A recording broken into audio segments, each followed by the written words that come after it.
I am one of those protesters.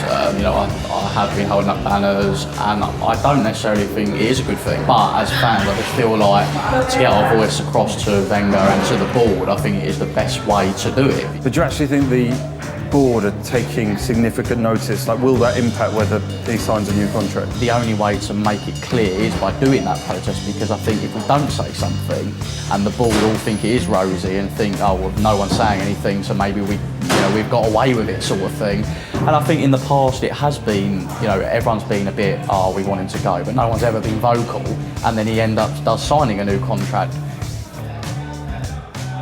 We don't know. There's one example that we've got of recent times where a club has had a manager for 20 years, 25 years in Foden's case, and then has had a change. And as predicted by a lot of people, it was incredibly difficult for the man who followed him. Well, what do we currently have that is so amazing that we're going to leave behind and maybe change? Is it that great where we are at the moment with the squad we've got, with the money we have available to us and the facilities we have? I don't see us ever dropping out of a top 6, top 7 at worst side.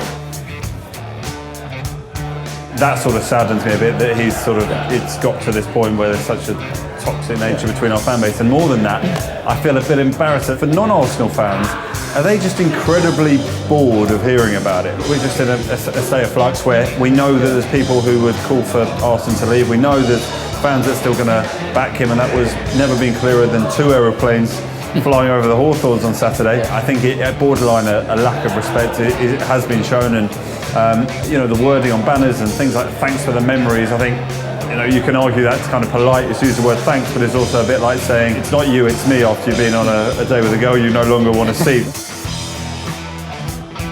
If you look at solely just the last 2 years, for example, and you look at this summer just gone, and you see he spent nearly 100 million on Mustafi, on Xhaka and Perez. Have those signings been good enough? They clearly haven't improved us. And I think if you look at just solely his transfer activity, it's been nowhere near good enough to improve the squad that we need to. And I think that's showing on the pitch now.